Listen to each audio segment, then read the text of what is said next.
Hola a todos. Pues hoy les vengo a contar que la verdad desde ayer estoy súper molesta. Como algunos de ustedes saben, yo soy abogada postulante o litigante, como mejor se nos conoce. Entonces, en un asunto que tengo en el Estado de México, la sentencia de primera instancia, o sea, para que me entiendan, del procedimiento normal, el primero que ingresas, escrito inicial, etcétera, salió negativo para mi cliente. Bueno, para mí y para mi cliente, principalmente para mi cliente, lo cual se me hace como un poco raro, sospechoso, porque la otra parte como que no proporcionó datos fehacientes de que lo que estaba pidiendo era completamente válido, pero también hay un antecedente en ese asunto porque hay una diferencia, ¿no? Un expediente principal que es el asunto con el que se inicia en un juzgado, ya sea de cualquier estado. Entonces, si la sentencia no sale favorable o si a la otra persona no le parece que la sentencia salió favorable, pues entonces sigue la segunda instancia, que es la apelación. En esta apelación se hace una revisión ante la sala y los magistrados revisan todas las actuaciones o, en palabras cristianas, todo lo que viene en el expediente que se está apelando o la resolución que se está apelando, con la cual no estás conforme, entonces quieres que la sala cambie definitivamente la sentencia, la revoque, haya un estado uno esté solicitando también la suspensión, esto quiere decir que las cosas se queden como estaban, o en mi caso, lo que yo voy a tener que hacer en este asunto es solicitar en efecto revocativo, o sea que se revoque por completo esa sentencia de primera instancia y se dicte una nueva favorable a nosotros. Ajá. Van a decir, ay, es que hay que saber perder y todo eso, pero no, porque realmente sí fue una injusticia. Pero entonces aquí, como diría el buen Peña Nieto, al que tanto extraño, ¿ustedes qué hubieran hecho? Bueno, pues resulta que, les digo, hay un expediente con el que se inició todo, que es de un divorcio incausado. Sin causa alguna, tú vas y te divorcias. Y, sin embargo, si hay niños, se tiene que solicitar, también sin niños, es como parte del procedimiento estándar. Se tiene que ingresar un convenio en el que se fijen cuestiones de pensión alimenticia, la guardia y custodia de los niños, en donde se va a ejercer la guardia y custodia, por si se quieren llevar a los niños de vacaciones al extranjero, entonces que se haga el trámite correspondiente ante la Secretaría de Relaciones Exteriores para que en el pasaporte venga una clave específica de que el menor puede viajar ya sea con su papá y con su mamá sin necesidad de hacer otro trámite. Eso sí, va con una carta notariada, el niño viaja con eso para que se vea el consentimiento expreso del padre de que su hijo va a viajar, pero en términos de derecho internacional, si el hijo va a viajar al extranjero, debe de tener la autorización de el padre que no va a viajar con él. Bueno, hay gente que sí pide eso, ¿no? Porque sí viajan. ¿Qué otra cosa? Que no haya actos de molestia en contra de la persona a la mejor que está promoviendo, o luego también la persona que no promueve también solicitan, ¿no? Que no haya actos de molestia, etcétera, en contra de su persona ni de su familia. Hasta ahí vamos bien, ¿no? Bueno, pues en este asunto de primera instancia, que con respecto al que yo estoy manejando, se quedó en pausa, porque mi clienta en ese momento no contestó nada, no se le hizo fácil. El hombre arbitrariamente se quedó con los hijos, o sea, un día se los llevó y ya no los devolvió, pero ahí no hay ningún delito, porque ninguno de los dos, o sea, los dos dependan la guardia y custodia. Ya si hay una orden judicial, bueno, más bien en la sentencia o en el convenio aprobado por el juez y demás, en donde diga fulano se queda con la guardia y custodia definitiva, o provisional y en su momento definitiva, entonces el otro nada más tiene derecho a ciertas visitas, ¿no? Hay veces que son permisivos y dicen, ay, sí, puede visitar a mi hijo cuando quiera.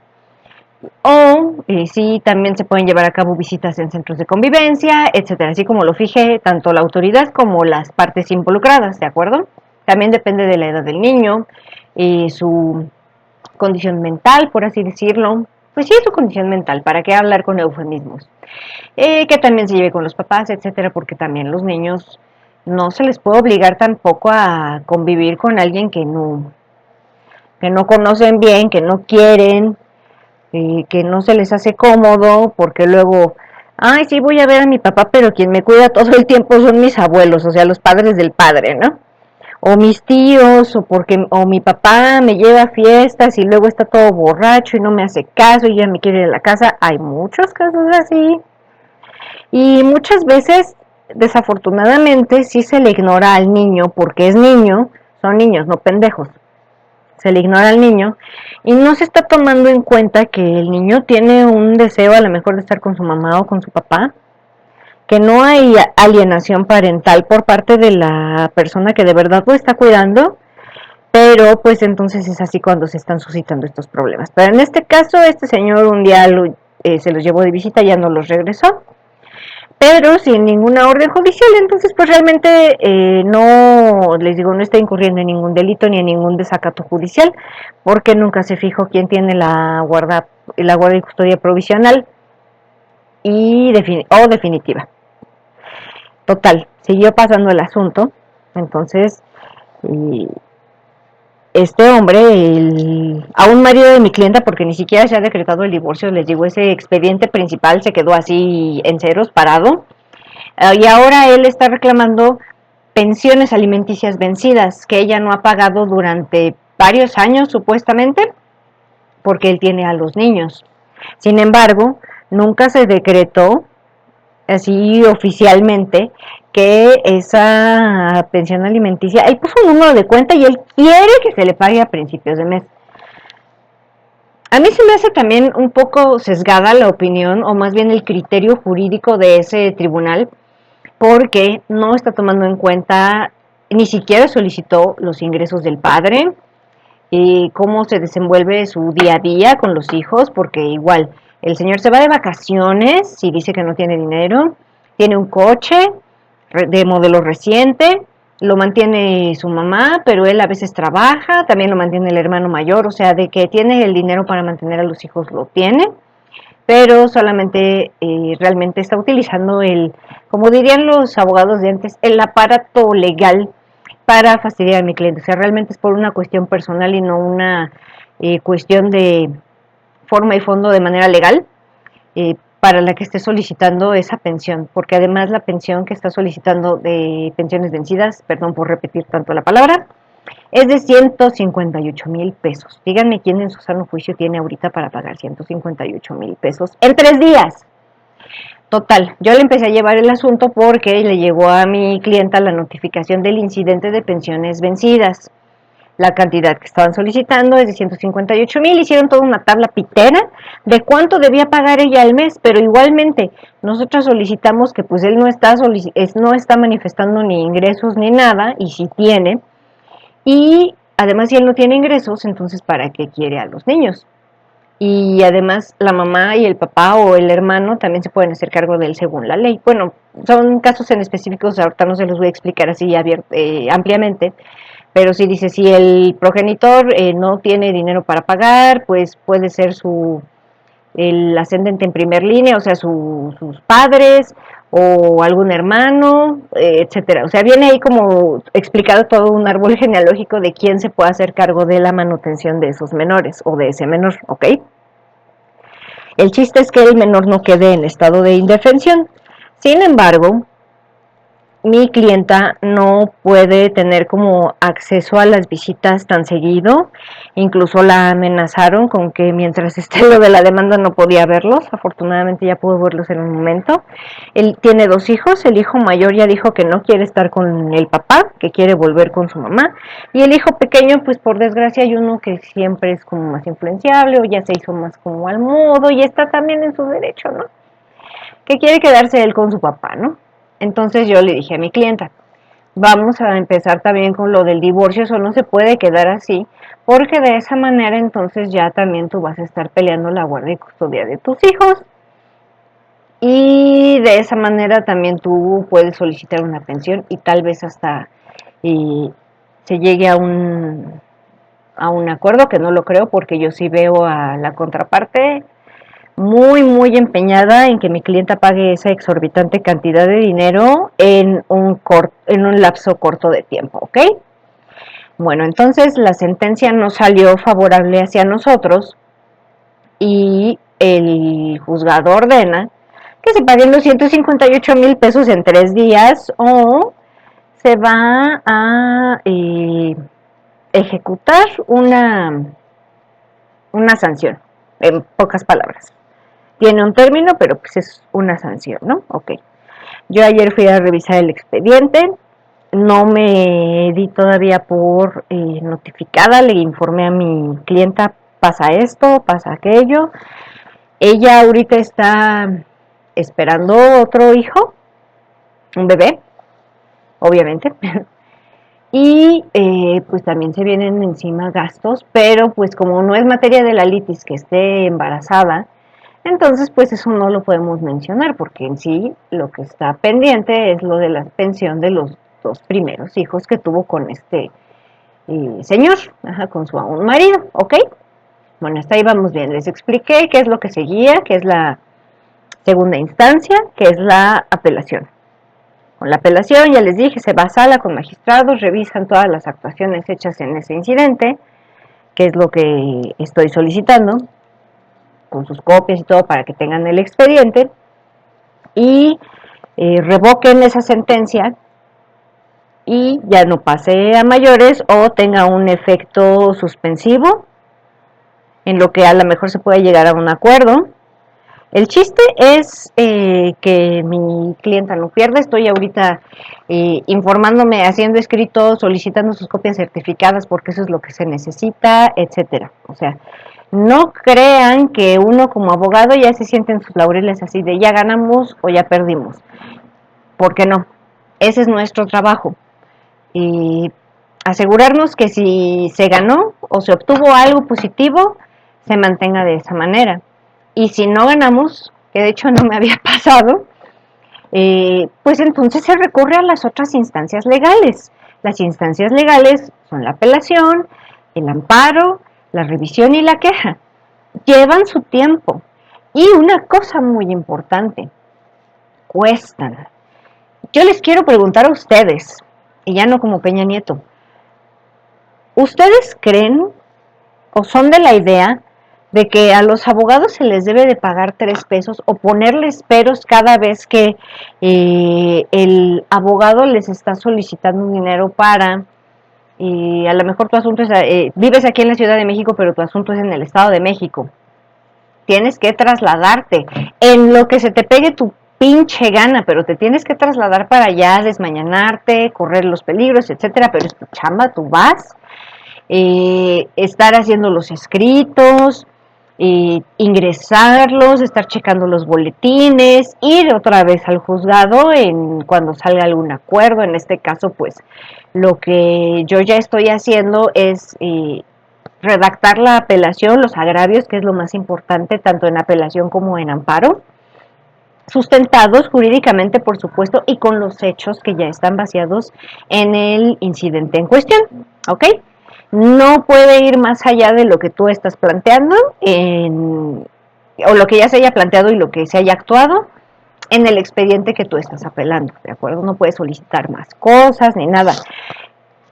Bueno, en algunas ocasiones en la apelación se abre un periodo de pruebas y desahogo de las mismas siempre y cuando sean supervenientes. Esto quiere decir que no se tenía conocimiento antes, previo, o que en ese momento cuando tú estabas en tu demanda de primera instancia no se podían desahogar de manera correcta, entonces pues no tenía caso que las presentaras, si no las ibas a poder desahogar, si no estaban de manera correcta, si no tenías la certeza de que en realidad te puedan ayudar en ese momento, etcétera, ¿no? Pero esos ya son otros casos, son las particularidades, ¿no? De cada recurso y de cada proceso.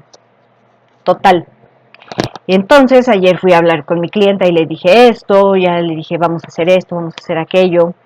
Y a mí lo que me molesta, y no de ella, es que, por ejemplo, su papá empezó a meter la cuchara y le dijo que ya se había gastado dinero en lo de la primera instancia y perdimos, y que yo no me había ido a las instancias correspondientes. Para empezar, señor, uno, no le estoy llevando el caso a usted, y dos, si quiere saber cuáles son las instancias correspondientes, sabe cuáles son los pasos a seguir cuando se pierde un asunto o la sentencia no sale favorable en primera instancia.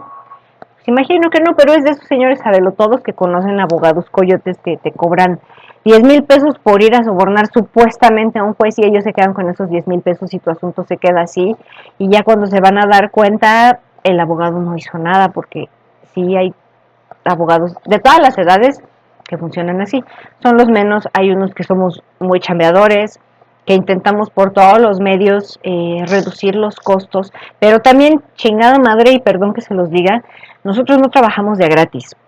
Mi universidad no costó barata, y eso que iba en una universidad pública, se pagaba pues el trimestre y la anualidad, ¿no?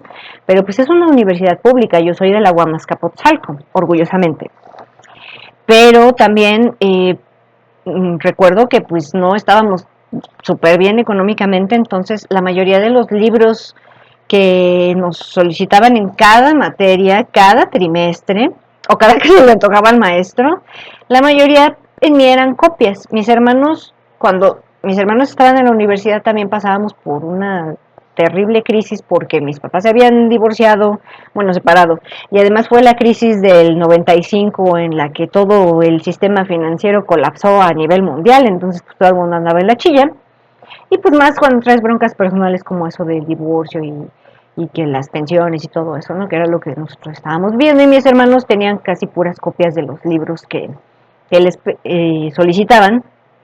Mi hermana estudió Derecho, mi hermano Comunicación y Periodismo, y a mi hermano le pedían un chingo de material y todo eso, y la verdad mis abuelos le echaban la mano, a mi mamá, para que mi hermano no se quedara sin material o sin pasajes y todo eso. A mí también me pasó lo mismo, a lo mejor no de esa manera tan extrema y tan triste, tan cruel, pero también, de hecho, libros de la universidad que yo tengo, así que mi mamá pudo comprarme y que también mi cuñado, bueno, mi excuñado me compró en algún momento, son uno, 2, 3, 4, 5, 6, 7, 7 libros de una carrera de 4 años. Y yo creo que ya me estoy yendo así como que voladísima, ¿eh? Porque creo que otros me los compré yo después cuando ya salí de la carrera. Pero sí, pongan ustedes de 5 a 7 libros que solo fueron los que pude adquirir en 4 años de carrera por todas las materias que en las que tomaba y en las que solicitaban libros, perdón, pero ya saben que fue y además estoy tensa, sí, mal pretexto, mal pretexto. Bueno, el chiste es que mi mamá, mis hermanos que ya trabajaban cuando yo estaba en la universidad, mis abuelos, mi excuñado y todo, me pagaron la escuela. Yo me quería meter a trabajar al Cinemex, me acuerdo, y ya se me habían mandado como la solicitud y todo. Y mi mamá me dijo, no, no vas a trabajar porque no te voy a hacer lo que mis papás me hicieron, que yo ya no pude estudiar una carrera ni nada, porque yo ya tenía, mi hermana y yo, o sea, mi tía y ella, ya teníamos que trabajar para mantener a mi abuelo. Entonces ella me dice, tú no vas a pasar por eso y no es para mantenerme a mí, sino que tú te vas a enfocar a la escuela y punto. Y aún así muchas veces dudé de la carrera y malos ratos en materias que no entendía, etcétera. Pero bueno, entonces les digo, no es un proceso fácil el pasar la universidad y menos cuando tienes esta clase de problemas, a lo mejor recursos limitados y todo, pero el que se puede, porque mi mejor amiga, Patti, también pasaba por una situación peor que la mía, eh, y entre las dos nos comprábamos nuestra torta, nuestra agua, o nos compartíamos los libros, nos ayudábamos a estudiar y todo eso, o sea, te llegas de apoyo. Ajá. Entonces, no es fácil. Sales de ahí, sales al mundo laboral, a lo mejor tu primer trabajo sí tiene que ver con tu carrera, a lo mejor no. Mi primer trabajo fue en migración, aprendí mucho de derecho migratorio, me gusta, ahorita ha cambiado bastante, por supuesto, pero aprendes. Y después ya siendo o recepcionista o trabajando en el INE también aprendes mucho de derecho penal electoral o de cosas administrativas, pero legales, ¿no? Entonces te vas a llegando de esos conocimientos. Pero cuando empecé a litigar, pues yo no sabía ni siquiera casi cómo pedir un expediente, porque yo no quería litigar en sí. Pero, pues por azares del destino, me llega mi primer asunto y de ahí ya poco a poco, conforme fueron pasando los años, iba llevando asuntos y ahorita pues ya tengo pues bastante trabajo afortunadamente. Pero también el cliente suele ser ingrato porque siempre, aunque tú les aclares, es que yo ya no les voy a pedir más por esto, o si surge algún gasto imprevisto, como por ejemplo esto de la apelación, ¿no? O vamos a tener que solicitar, no sé, algún certificado médico, eso ya corre por su cuenta, o tengo que ir a tal lado a solicitar tal documento, a otra entidad, a otro municipio, etcétera, etcétera, pues se te tiene que pagar eso. Y mucha gente tiene la idea de que el abogado, uno, hace magia legal, de que todo lo puede resolver dando 20 pesos, porque también tomen en cuenta, sí, y está mal que hable de eso, ¿no? Pero es la realidad que se vive aquí en México y también en muchos países. Si quieres que alguien te ayude dentro del juzgado, no te van a cobrar 50 pesos, ¿estás de acuerdo? Y la gente luego está en contra de la corrupción, pero te dicen, es que no has hecho lo suficiente. Yo estoy haciendo lo que va conforme a la ley. También luego los juzgados no respetan los términos porque tienen una carga de trabajo impresionante porque o son flojos o por la pandemia o por lo que tú quieras, ya no pueden atender tanta carga de trabajo o se les hace fácil y te desechan los asuntos, no te publican tus acuerdos, tus desahogos de prevenciones, como también en otro asunto que estoy llevando aquí en la ciudad, eh, te rechazan tus documentos por X o por Y, etcétera. O sea, son mil y un cosas que un abogado postulante tiene que pasar. Y la vergüenza, irte a pelear, que si te dan el expediente, que no lo encuentran, que se perdió, que ya lo llevaron a archivo, que lo tienes que sacar otra vez de archivo, también una búsqueda de archivo, en el archivo cuesta, tienes que ir a entregar tu papeleta, ingresar otra vez un escrito en el juzgado para que de ahí ya lo jalen, ya sea por correo o porque directamente todavía está fresquecito y está ahí en la oficina del archivo, pero pues todo lleva un proceso, todo lleva un tiempo, todo tiene su razón de ser, o sea, si es como si yo le dijera a esta chica que está embarazada, no, pues es que tu bebé tiene que nacer antes o después de que a lo mejor nos citen audiencia, yo no tengo control sobre esas cosas, es la naturaleza humana, ¿no? Entonces, igual aquí, estos son procedimientos, son leyes, están los códigos, están, etcétera, o sea, no podemos saltárnoslo, hay gente que sí se lo salta o hay veces como que mmm, intentas como acomodar la ley obviamente a tu favor y pues te lo pasan porque es legal, porque viene ahí especificado en el código que puedes hacer esto y lo otro y pasa, y es lo padre del derecho que vas aprendiendo y ya no estás así todo verde así pensando, ¿no? Que todo va al pie de la letra, ya te vas desenvolviendo un poco más. Entonces la molestia que yo tengo es que ayer esta chica, fui a hablar con ella y todo bien y que no vamos a tener que pagar ahorita los 150,000, les digo, ustedes ahorita no tienen que pagar nada, espérense a que yo ingresé la apelación, estoy trabajando en chinga en eso, y entonces ustedes tranquis, ¿no? Pero después en la noche me escribe un mensaje y me dice, es que mi papá dice, y ya es una mujer adulta, ya con 2 hijos y uno en camino. Dice que, pues es que ya se te pagó, la verdad, no le cobré absolutamente nada caro.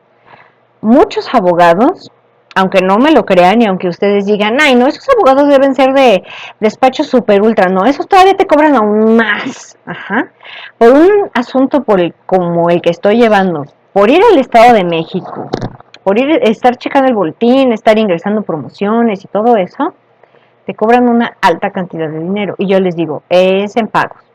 Yo les cobré, no les voy a decir cuánto, pero está muy barato. Me lo dieron también en partes y me dice, es que ya se te liquidó esto y perdimos. Entonces mi papá no sabe si está siguiendo todas las instancias. Apenas voy a meter la apelación. Esas son las instancias correspondientes. La verdad yo no sé a qué se refiere el señor con instancias. Si es irle a enseñar la pierna al juez, o si es ir a darle una lana, pues también les tendría que pedir recursos para poder hacerme de esas herramientas y que el asunto salga a nuestro favor, pero pues es que no es el punto, porque la gente quiere que el abogado haga magia sin gastar un solo pinche peso. Y luego muchas veces uno pone de su bolsillo, porque el cliente te dice, es que no voy a tener hasta tal fecha. Y ya cuando se acerca la fecha te dicen, no, pues es que no hiciste esto, no hiciste aquello, bla, bla, bla. Resulta que todo el mundo ahorita es un estudioso y letrado en el derecho en materia familiar, que es la materia que yo manejo. Y todo el mundo te quiere decir cómo haces tu trabajo y que le estás cagando y que lo estás haciendo mal. Obviamente si se pierde un asunto, como licenciado, como abogado, vas y hablas y bueno, de frente al cliente le dices, paso esto, esto y esto, y la manera en que yo lo puedo reparar es explicándole, voy a hacer esto, tengo que solicitar esto, tengo que ir aquí, tengo que ir allá. Le explicas todo, no le estás, bueno, al menos yo no trabajo así, yo les estoy explicando absolutamente todo para que ellos se sientan tranquilos, sepan que vamos a ir a la segunda instancia. Pero cada instancia también tiene un costo. Un abogado, por ejemplo, en materia civil, en un juicio de algún terreno que se quiera recuperar, te cobra más de 100,000 pesos por un amparo, solo un amparo. Y además te cobra también aparte, si es que el amparo no sale tampoco favorable, se va a la revisión, y si tampoco sale favorable o la queja,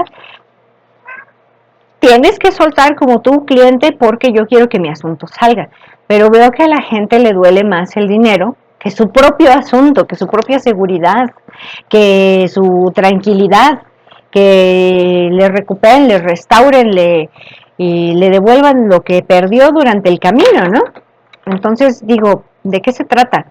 Los abogados también tenemos necesidades, y pagamos cosas, tenemos familias, yo por ejemplo tengo animalitos, tengo a mi familia también, eh, pues a veces no les puedo echar tanto la mano porque pues, no recibo suficiente dinero, pero se hace lo que se puede. O sea, un abogado tiene que vivir. Un abogado es como cualquier profesionista. ¿A poco vas al médico a regatearle? Si no te funciona ese médico, vas con otro médico y le pagas. Si un albañil no te está haciendo las cosas como tú quieres, recurres a otro albañil. Si un arquitecto tampoco te está haciendo tu proyecto como tú quieres, vas con otro arquitecto y así. No se trata tampoco de estar tratando de presionar y quemar al abogado para que haga lo que tu santa voluntad o lo que tu padre crea que es lo que el abogado tiene que hacer por una cantidad mínima. Ajá, mínima. Muchos abogados cobramos barato porque decimos la gente no tiene, pero también la gente no quiere pagarte. No sé qué visión o concepción tenga la gente de los abogados. Yo sé que si hay mucho abogado tranza, que a lo mejor les saca hasta las perlas de la Virgen, la herencia de etcétera y todo el dinero del mundo y no les hace nada. Pero también para eso tú tienes ojos y piensas y anotas tus dudas y todo y vas con el abogado y todo eso. Pero es así después de 3 años, pues es que el abogado ya nunca me mandó y yo ya nunca lo busqué. Eso también ya es tu responsabilidad. Si no quisiste actuar en su oportunidad para que no se llegara a estas circunstancias en donde ya tienen el agua hasta el cuello y se ven inmersos en un problema grave, se hubieran evitado tantas cosas, pero no lo hacen porque se confían. Ay, no contesto, no pasa nada. Y ahora, no, el abogado tiene que actuar así, así de, güey, primero asume tu responsabilidad para que yo pueda hacer mi trabajo. No me eches la culpa a mí de que tú la cagaste. Y de que aparte me quieras pagar 3 pesos, o no me quieras pagar, o me estés inventando cosas para no pagarme. ¿Ok?